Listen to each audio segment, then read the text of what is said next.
Chapter 22. Mara eased the repulsor lifts off, and with a faint metallic clank, the cargo shuttle touched down on the main deck of the Chimera's aft hangar bay. Shuttle 37 down, Luke announced into the comm. Awaiting further orders. Shuttle 37 acknowledged, the voice of the controller came over the speaker. Shut down all systems and prepare for unloading. Got it. Luke reached over to shut off the comm, but Mara stopped him. Control, this is my first cargo run, she said, her voice carrying just the right touch of idle curiosity. About how long until we'll be able to leave? I suggest you make yourselves comfortable, Control said dryly. We unload all the shuttles before any of you leave. Figure a couple of hours at the least. Oh, Mara said, sounding taken aback. Well, thanks. Maybe I'll take a nap. She signed off. Good, she said, unstrapping and standing up. That ought to give us enough time to get to the detention center and back. Let's just hope they haven't transferred Card off the ship, Luke said, following her to the rear of the command deck and the spiral stairway leading down to the storage area below. They haven't, Mara said, heading down the stairs. The only danger is that they might have started the full treatment already. Luke frowned down at her. The full treatment?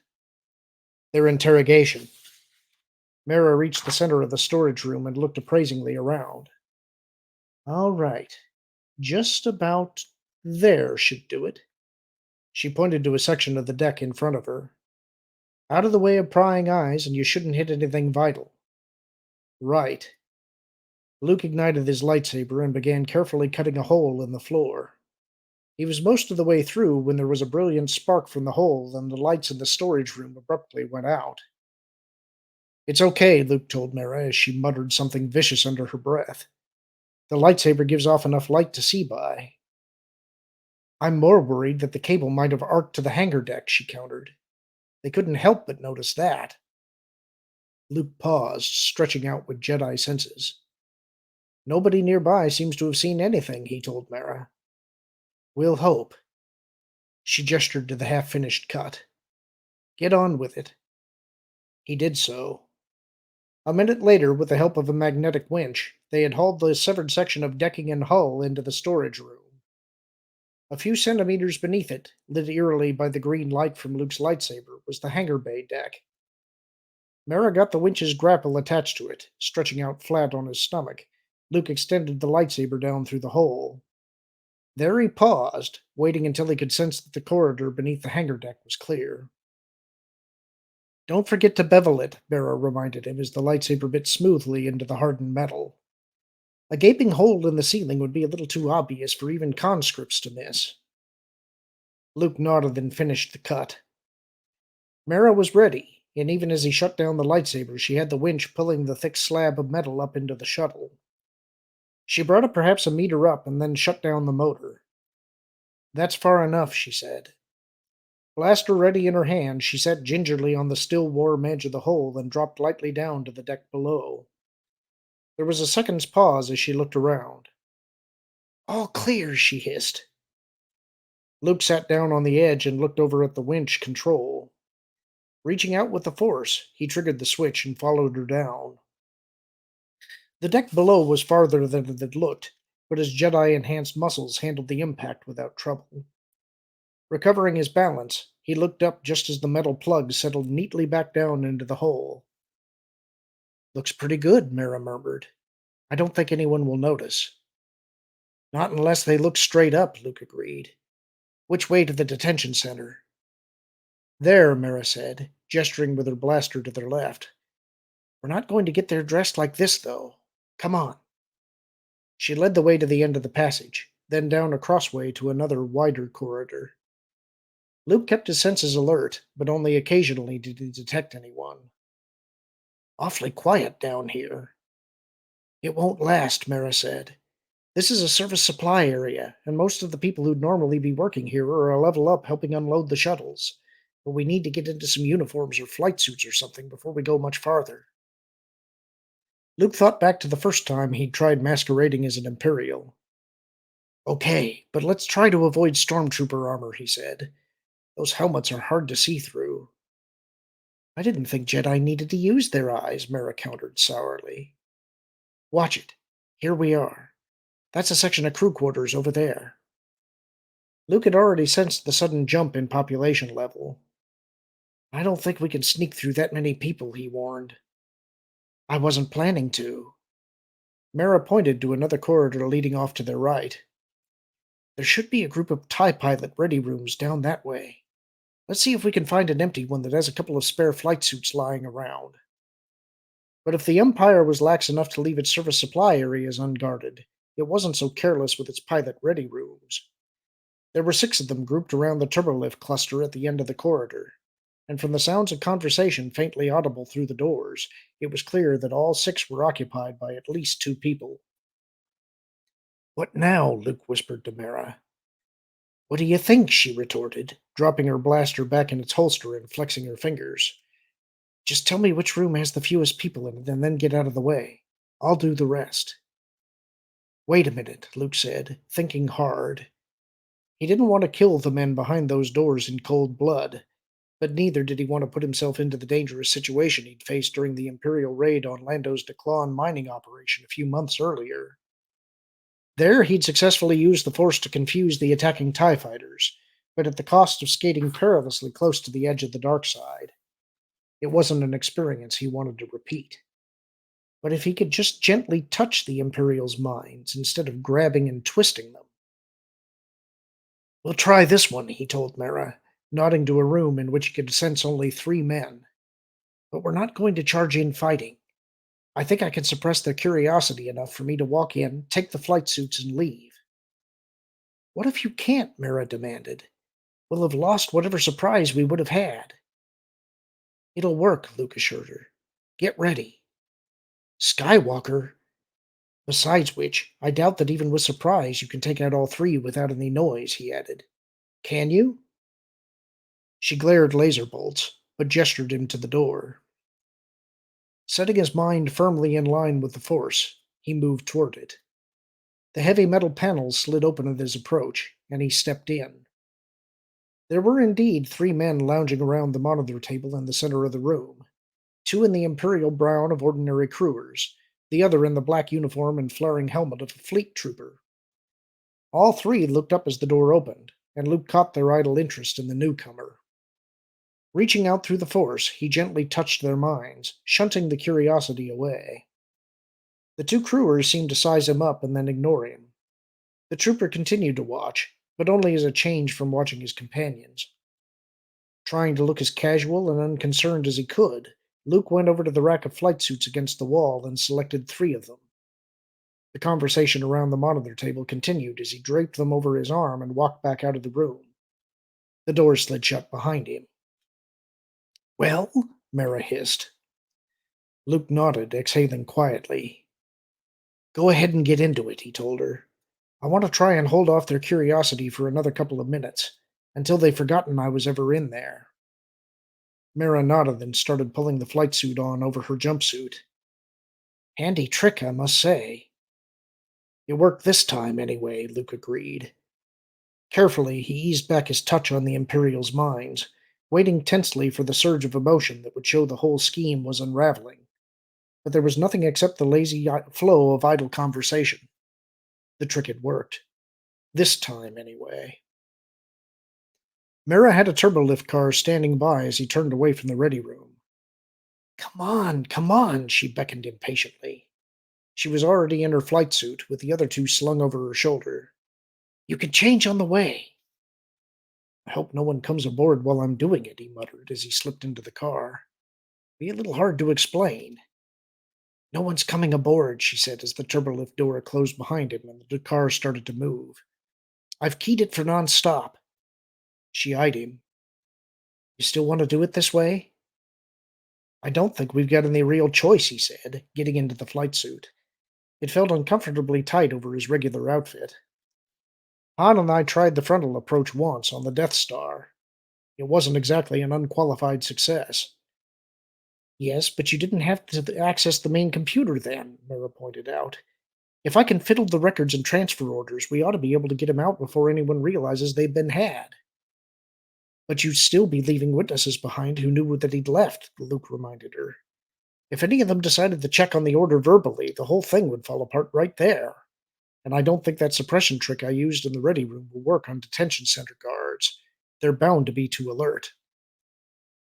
All right, Mara said, turning back to the turbolift control board. It doesn't sound like much fun to me, but if that's what you want, I'm game. The detention center was in the far aft section of the ship, a few decks beneath the command and systems control sections and directly above engineering and the huge sublight drive thrust nozzles. The turbolift car shifted direction several times along the way, alternating between horizontal and vertical movement. It seemed to Luke to be altogether too complicated a route, and he found himself wondering even now if Mara might be pulling some kind of double cross. But her sense didn't indicate any such treachery, and it occurred to him that she might have deliberately tangled their path to put the Chimera's internal security systems off the scent. At last the car came to a halt, and the doors slid open. They stepped out into a long corridor in which a handful of crewers in maintenance coveralls could be seen going about their business. Your access door's that way, Mara murmured, nodding down the corridor. I'll give you 3 minutes to get set. Luke nodded and set off, striving to look like he belonged there. His footsteps echoed on the metal deck, bringing back memories of that near disastrous visit to the first Death Star. But he'd been a wide-eyed kid then, dazzled by visions of glory and heroism and too naive to understand the deadly dangers that went with such things. Now he was older and more seasoned, and knew exactly what it was he was walking into. And yet was walking into it anyway. Dimly he wondered if that made him less reckless than he'd been the last time, or more so. He reached the door and paused beside it, pretending to study a datapad that had been in one of the flight suit's pockets until the corridor was deserted. Then, taking one last deep breath of clear air, he opened the door and stepped inside. Even holding his breath, the stench hit him like a slap in the face. Whatever advancements the Empire may have made in the past few years, their shipboard garbage pits still smelled as bad as ever. He let the door slide shut behind him, and as it did so, he heard the faint sound of an internal relay closing. He'd cut things a little too close. Mara must have already activated the compression cycle. Breathing through his mouth, he waited, and a moment later, with a muffled clang of heavy hydraulics, the walls began moving slowly toward each other. Luke swallowed, gripping his lightsaber tightly as he tried to keep on top of the tangle of garbage and discarded equipment that was now starting to buck and twist around his feet. Getting into the detention level this way had been his idea, and he'd had to talk long and hard before Mara had been convinced. But now that he was actually here and the walls were closing in on him, it suddenly didn't seem like nearly such a good idea anymore. If Mara couldn't adequately control the wall's movement, or if she was interrupted at her task, or if she gave in for just a few seconds to her hatred for him. The walls came ever closer, grinding together everything in their path. Luke struggled to keep his footing, all too aware that if Mara was planning a betrayal, he wouldn't know until it was too late for him to cut a gap with his lightsaber, and already the shifting mass beneath his feet had taken him too far away from the door to escape that way. Listening to the creak of tortured metal and plastic, Luke watched as the gap between the walls closed to 2 meters, then 1.5, then 1, and came to a shuddering halt just under a meter apart. Luke took a deep breath, almost not noticing the rancid smell. Mara hadn't betrayed him, and she'd handled her end of the scheme perfectly. Now it was his turn. Moving to the back end of the chamber, he gathered his feet beneath him and jumped. The footing was unstable, and the garbage compactor walls impressively tall, and even with Jedi enhancement behind the jump, he made it only about halfway to the top. But even as he reached the top of his arc, he drew his knees up and swung his feet out, and with a wrenching jolt to his legs and lower, taking a moment to catch his breath and get his bearings, he started up. It wasn't as bad as he'd feared it would be. He'd done a fair amount of climbing as a boy on Tatooine and had tackled rock chimneys at least a half-dozen times, though never with any real enthusiasm. The smooth walls here in the compactor offered less traction than stone would have, but the evenness of the spacing and the absence of sharp rocks to dig into his back more than made up for it. Within a couple of minutes, he had reached the top of the compactor's walls and the maintenance chute that would lead, he hoped, to the detention level. If Mira's reading of the schedule had been right, he had about 5 minutes before the guard shift changed up there. Setting his teeth together, he forced his way through the magnetic screen at the bottom of the chute and, in clean air again, started up. He made it in just over 5 minutes to discover that Mira's reading had indeed been right. Through the grating that covered the chute opening, he could hear the sounds of conversation and movement coming from the direction of the control room, punctuated by the regular hiss of opening turbolift doors. The guard was changing, and for the next couple of minutes both shifts would be in the control room. An ideal time, if he was quick, to slip a prisoner out from under their noses. Hanging onto the grating by one hand, he got his lightsaber free and ignited it. Making sure not to let the tip of the blade show through into the corridor beyond, he sliced off a section of this grating and eased it into the shaft with him. He used a hook from his flight suit to hang to the section of what was left of the grating and climbed through the opening. The corridor was deserted. Luke glanced at the nearest cell number to orient himself and set off towards the one Mara had named. The conversation in the control room seemed to be winding down, and soon now the new shift of guards would be moving out to take up their positions in the block corridors. Senses alert, Luke slipped down the cross corridor to the indicated cell, and mentally crossing his fingers, punched the lock release. Talon Card looked up from the cot as the door slid open, that well-remembered sardonic half-smile on his face. His eyes focused on the face above the flight suit, and abruptly the smile vanished. "I don't believe it," he muttered. "Me either," Luke told him, throwing a quick glance around the room. "You fit to travel?" "Fit and ready," Card said, already up and moving towards the door. "Fortunately, they're still in the softening up phase. Lack of food and sleep. You're familiar with the routine." "I've heard of it." Luke looked both ways down the corridor. Still no one. "Exit's this way. Come on." They made it to the grating without incident. "You must be joking, of course," Card said, as Luke maneuvered his way into the hole and got his feet and back braced against the chute walls. "The other way out has guards at the end of it," Luke reminded him. "Point," Card conceded, reluctantly looking into the gap.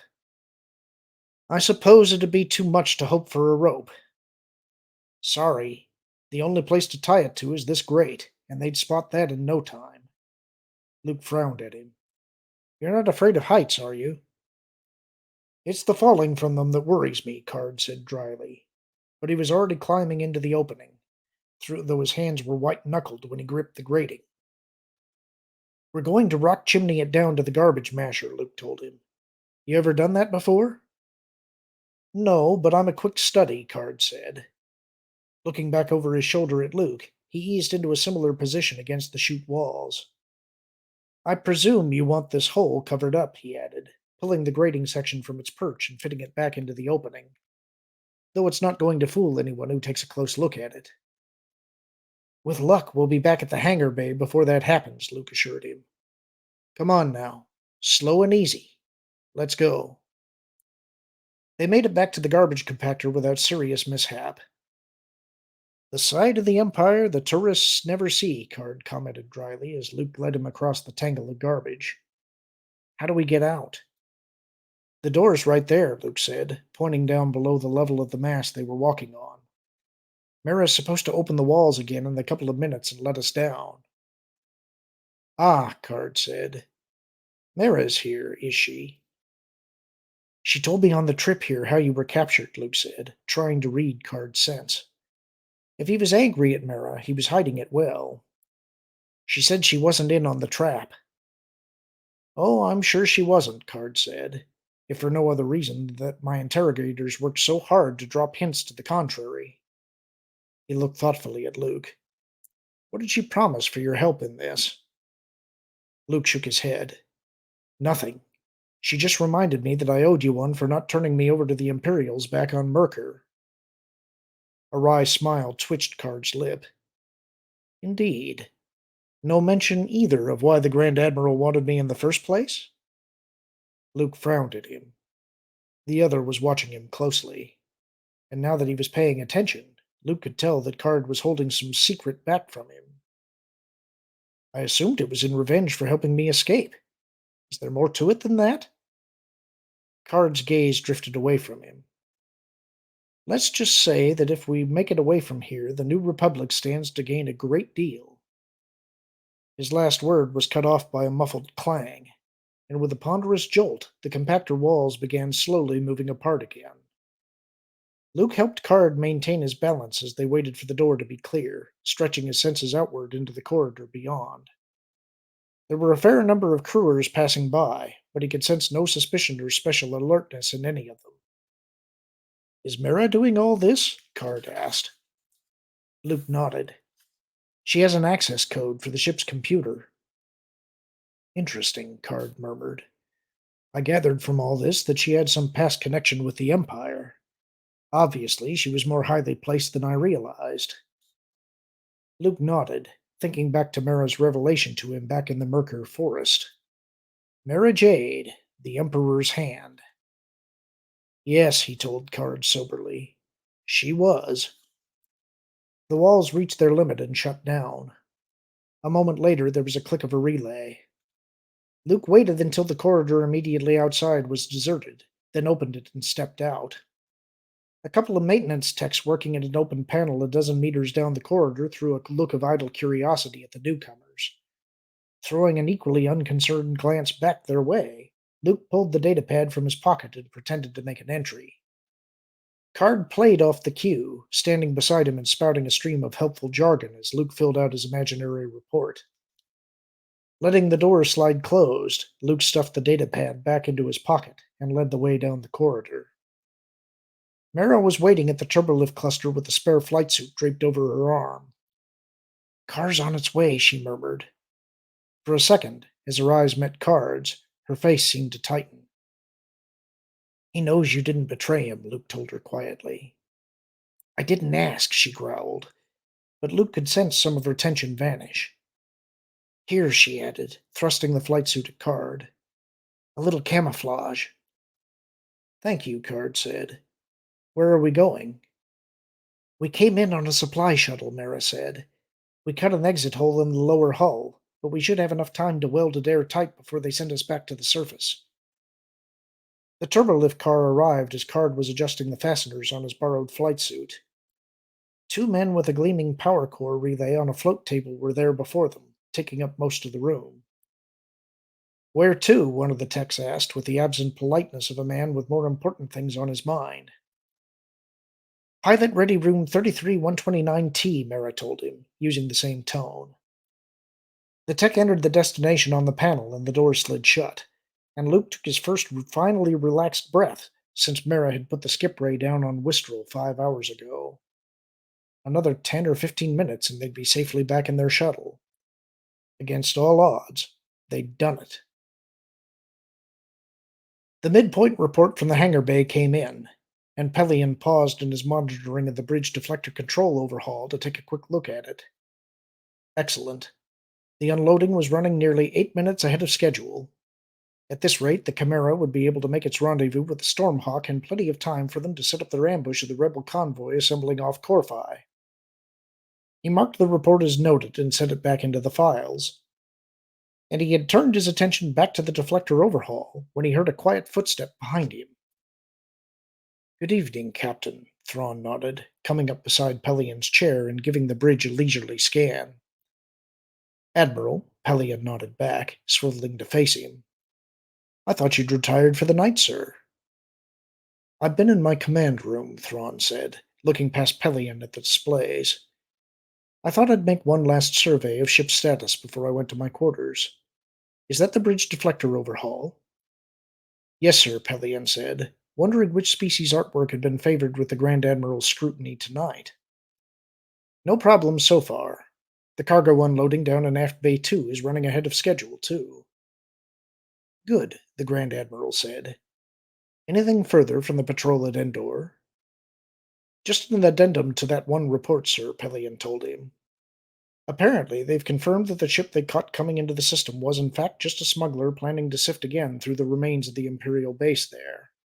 They're continuing to backcheck the crew. Remind them to make a thorough job of it before they let the ship go, Thrawn said grimly. Organa Solo won't have simply abandoned the Millennium Falcon in orbit there. Sooner or later, she'll return for it, and when she does, I intend to have her. Yes, sir, Pelion nodded. The commander of the Endor patrol group, he was certain, didn't need any reminding of that. Speaking of the Millennium Falcon, have you decided yet whether or not to do any further scan work on it? Thrawn shook his head. I doubt that would gain us anything. The scanning team would be better employed assisting with the maintenance on the Chimera's own systems. Have the Millennium Falcon transferred up to vehicle deep storage until we can find some use for it. Yes, sir, Pelion said, swiveling back and logging the order. Oh, and there was one other strange report that came in a few minutes ago. A routine patrol on the supply base perimeter came across a Skipray blast boat that had made a crash landing out there. A crash landing? Thrawn frowned. Yes, sir, Pelion said, calling up the report. Its underside was in pretty bad shape, and the whole hull was scorched. The picture came up on Pelion's display, and Thrawn leaned over his shoulder for a closer look. Any bodies? No, sir, Pelion said. The only thing aboard, and this is the strange part, was a Ysalamir. He felt Thrawn stiffen. Show me. Pelion keyed for the next picture, a close-up of the Ysalamir on its biosupport frame. The frame isn't one of our designs, he pointed out. No telling where it came from. Oh, there's telling, all right, Thrawn assured him. He straightened up and took a deep breath. Sound intruder alert, Captain. We have visitors aboard. Pelion stared up at him in astonishment, fumbling fingers locating and twisting the alert key. Visitors? He asked as the alarms began their throaty wailing. Yes, Thrawn said, his glowing red eyes glittering with a sudden fire. Order an immediate check on Card's cell. If he's still there, he's to be moved immediately and put under direct stormtrooper guard. I want another guard ring put around the supply shuttles and an immediate ID check begun of their crews. And then, he paused, have the Chimera's main computer shut down. Pelion's fingers froze on his keyboard. Shut down? Carry out your orders, Captain, Thrawn cut him off. Yes, sir, Pelion said, between suddenly stiff lips. In all his years of Imperial service, he had never seen a warship's main computer deliberately shut down except in space dock. To do so was to blind and cripple the craft. With intruders aboard, perhaps fatally. It will hamper our efforts a bit, I agree, Thrawn said, as if reading Pelion's fears. But it will hamper our enemies far more.